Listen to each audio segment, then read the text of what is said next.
കടുവയും പുലിയും വിഹരിക്കുന്ന വയനാട്ടിലെ എസ്റ്റേറ്റിനെ കുറിച്ചാണ് ഇന്നത്തെ വീഡിയോ. കോഴിക്കോട് കൊളഗൽ ദേശീയപാത 766 സുൽത്താൻ ബത്തേരിക്ക് സമീപമാണ് മധ്യപ്രദേശ് സർക്കാരിൻ്റെ ഉടമസ്ഥതയിലുള്ള ബീനാച്ചി എസ്റ്റേറ്റ് സ്ഥിതി ചെയ്യുന്നത്. മനോഹരമായ ഈ തോട്ടത്തിലൂടെയുള്ള യാത്രയാണ് ഇത്തവണത്തെ നമ്മുടെ വീഡിയോയിൽ. 554 ഏക്കർ ഭൂമിയിൽ വ്യാപിച്ചു കിടക്കുന്ന തോട്ടം മധ്യപ്രദേശ് സർക്കാർ കമ്പനിയായ പ്രൊവിഡന്റ് ഇൻവെസ്റ്റ്മെൻറ്റ് കമ്പനിയുടെ ഉടമസ്ഥതയിലുള്ളതാണ്. മധ്യപ്രദേശ് സർക്കാരിൻ്റെ കീഴിലുള്ള ബീനാച്ചി എസ്റ്റേറ്റിലാണ് ഞാനുള്ളത്. ഇവിടെ കാപ്പി, കുരുമുളക്, അടക്ക തുടങ്ങിയ എല്ലാ വിളകളുമുണ്ട്. എന്നാൽ കാപ്പി പറിക്കാനാകുമ്പോൾ മാത്രമാണ് ഇവിടെ കുറച്ച് ജീവനക്കാരുണ്ടാവുക. അല്ലാത്ത സമയത്തെല്ലാം ഈ എസ്റ്റേറ്റ് അടച്ചിടാറാണ് പതിവ്.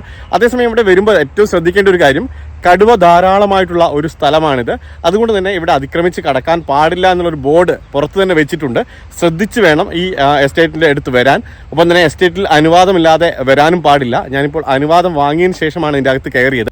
കേരളത്തിൻ്റെ അകത്ത് സ്ഥിതി ചെയ്യുന്ന ഒരു എസ്റ്റേറ്റ് എങ്ങനെയാണ് മധ്യപ്രദേശ് സർക്കാരിന് കീഴിലെത്തിയതെന്നറിയാൻ എനിക്കും കൗതുകമുണ്ടായിരുന്നു. അങ്ങനെയാണ് ഇവിടുത്തെ ജീവനക്കാരെ തന്നെ കണ്ട് ഇതിൻ്റെ നിജസ്ഥിതി അറിയാൻ എന്ന് തീരുമാനിച്ചത്.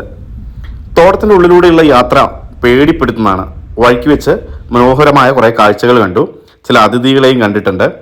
അതിഥി എന്ന് പറയുമ്പോൾ ഈ പുറ്റ് കാണുമ്പോൾ പേടിക്കണ്ട, പാമ്പിനെയല്ല കണ്ടത്. നമുക്കിതാ കാഴ്ചയിലുണ്ട്. കാപ്പിത്തോട്ടത്തിൻ്റെ ഉള്ളിലൂടെ ചിലരിങ്ങനെ നടന്നു പോകുന്നുണ്ടല്ലേ. പുള്ളിമാൻ കൂട്ടാണേ. അവർ കുറേ പേരുണ്ട്. വണ്ടി വരുന്ന ശബ്ദം കേട്ടപ്പോൾ പെട്ടെന്ന് നിന്നതാണ്. പിന്നീട് അങ്ങനെ ഞാനും മെല്ലെ നിർത്തി. അപ്പോൾ അവർ പിന്നെ കൂട്ടത്തോടെ പോകുന്നൊരു കാഴ്ചയും കൂടെ കണ്ടു. അപ്പോൾ പുള്ളിമാൻ കൂട്ടത്തെ കണ്ട സ്ഥിതിക്ക് ശരിക്കും ശ്രദ്ധിക്കണം. ഇവരുടെ പിന്നിൽ കടുവയോ പുലിയോ അങ്ങനെയുള്ള മൃഗങ്ങൾ ഉണ്ടാവാനുള്ള സാധ്യതയുണ്ട്. ഒറ്റയ്ക്ക് ഒരിക്കലും ഈ തോട്ടത്തിൻ്റെ അകത്തേക്ക് വരരുത്. കാരണം അതീവ ദുഷ്കരമായിട്ടുള്ള ഒരു യാത്രയാണിത്. ഇതിൻ്റെ അകത്ത് ഈ ബ്രിട്ടീഷ് കാലത്ത് ഉണ്ടാക്കിയിട്ടുള്ള ഒരു ബംഗ്ലാവൊക്കെ ഉണ്ടെന്ന് പറഞ്ഞു. അതാ ഒരു മാൻകൂട്ടം പോകുന്നുണ്ട്. നമ്മളെ മുന്നിൽ കൂടെ തന്നെ പോയിട്ടുണ്ട്. പ്രധാന റോഡിൽ നിന്ന് ഏകദേശം 1/2 കിലോമീറ്റർ അകത്തേക്ക് സഞ്ചരിച്ചാൽ മാത്രമേ ബംഗ്ലാവൊക്കെ സ്ഥിതി ചെയ്യുന്ന സ്ഥലത്ത് എത്താൻ കഴിയുള്ളൂ. അതിനിടയ്ക്കുള്ള കാഴ്ചകളാണ് ഞാനിപ്പോൾ കാണിച്ചു തന്നത്. ഇതുപോലെ മുഴുവൻ സ്ഥലങ്ങളിലും മൃഗങ്ങളുടെ സാന്നിധ്യമുണ്ട്. പന്നിയൊക്കെ ഉണ്ട്. അതുകൊണ്ട് കയറി വരുമ്പോൾ എപ്പോഴും ശ്രദ്ധിക്കണമെന്നാണ് ഇവർ തന്നെ പറയുന്നത്. പൊതുവേ നാട്ടുകാർക്കൊന്നും ഇങ്ങോട്ടേക്ക് പ്രവേശനമില്ല. ഇവിടെ കുറച്ച് തൊഴിലാളികളുണ്ട്. അവരൊഴിച്ചാരും ഇങ്ങോട്ട് വരാറില്ല. അങ്ങനെ നമ്മൾ ഒടുവിൽ എസ്റ്റേറ്റിൻ്റെ അകത്തുള്ള ബംഗ്ലാവിൽ എത്തിയിരിക്കുകയാണ്. പ്രധാന ഗേറ്റ് കടന്ന് അകത്തേക്ക് കയറി ചെല്ലുകയാണ്. ഇവിടെ ഒരു കളം, അതായത് കാപ്പി ഉണക്കുന്നതിനുള്ളൊരു കളമൊക്കെ ഉണ്ട്. അതിനപ്പുറത്താണ് ഇവരുടെ ജീവനക്കാരുടെ ബംഗ്ലാവും ലയങ്ങളുള്ളത്. ലയങ്ങളെല്ലാം ബ്രിട്ടീഷ് കാലത്ത് ഉണ്ടാക്കിയതാണ്. പൊളിഞ്ഞ് തകർന്ന് ഒരു അവസ്ഥയിലെത്തിയിട്ടുണ്ട്. കളത്തിൽ നിറയെ കാപ്പി ഉണക്കാനിട്ടിട്ടുണ്ട്. അവിടെ കാണാം നമുക്ക് ചാക്കിൽ ഉണങ്ങിയതും പച്ചയുമായിട്ടുള്ള കാപ്പികളെല്ലാം കൂട്ടിയിട്ടിരിക്കുന്നു. ഇതിൻ്റെ അപ്പുറത്ത് കാണുന്നതാണ് ഈ ബംഗ്ലാവ്. ഇതൊരു പുരാതന ബംഗ്ലാവാണ്. ബ്രിട്ടീഷ് കാലത്തുള്ളതാണ്. ഒരറ്റകുറ്റപ്പണിയും എടുത്തിട്ടില്ല. അതിന് ചുറ്റും ഫെൻസിങ് ഉണ്ട്.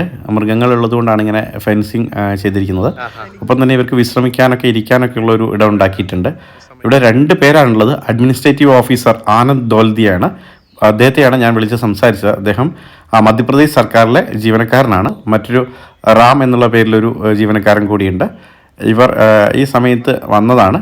ഇത് കഴിഞ്ഞു കഴിഞ്ഞാൽ, വിളവെടുപ്പ് കഴിഞ്ഞാൽ പോകുന്നാണ് റാം പറഞ്ഞത്.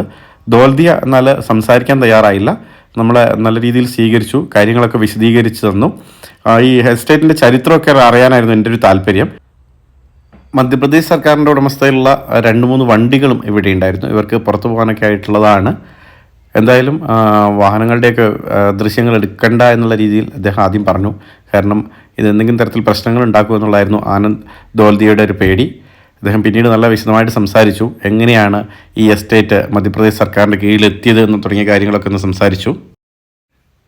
അവരുടെ ഒരു പരിമിതമായ അറിവ് വെച്ചിട്ട് ബ്രിട്ടീഷ് ഭരണകാലത്ത് ബ്രിട്ടീഷ് പൗരന്മാരുടെ കൈവശമായിരുന്നു എസ്റ്റേറ്റ്. 1877 ഉത്തരേന്ത്യക്കാരായ 3 പേര് ബ്രിട്ടീഷുകാരിൽ നിന്ന് ഇത് വാങ്ങി. മുഹമ്മദ് ഖാൻ, ബഹാദൂർ ഹാജി, അബു മുഹമ്മദ് എന്നിവരാണ് എഡ്വേർഡ് എക്വിനസ്, സാമുവൽ ക്രൂസർ എന്നിവരിൽ നിന്ന് എസ്റ്റേറ്റ് വാങ്ങിയത്. പുതിയ ഉടമകൾ പിന്നീട് ഇത് ഗ്വാളിയോർ രാജകുടുംബത്തിൻ്റെ കൂടെ ഓഹരി പങ്കാളിത്തമുള്ള പ്രൊവിഡന്റ് ഇൻവെസ്റ്റ്മെൻറ്റ് കമ്പനിയിൽ പണയപ്പെടുത്തി. വായ്പയെടുത്ത പണം നൽകാൻ കഴിയാത്തതിനെ തുടർന്ന് പിന്നീട് ഗ്വാളിയർ രാജകുടുംബം എസ്റ്റേറ്റ് ഏറ്റെടുക്കുകയായിരുന്നു. സ്വാതന്ത്ര്യാനന്തരം ഗ്വാളിയർ രാജകുടുംബത്തിൽ നിന്ന് മധ്യപ്രദേശ് സർക്കാരിലേക്ക് എസ്റ്റേറ്റ് എത്തിയെന്നാണ് ഇവിടുത്തെ ജീവനക്കാർ പറയുന്നത്. അതേസമയം പ്രാദേശികമായ ചില കഥകൾ വയനാട്ടിലെ എസ്റ്റേറ്റുമായി ബന്ധപ്പെട്ടിട്ടുണ്ട്.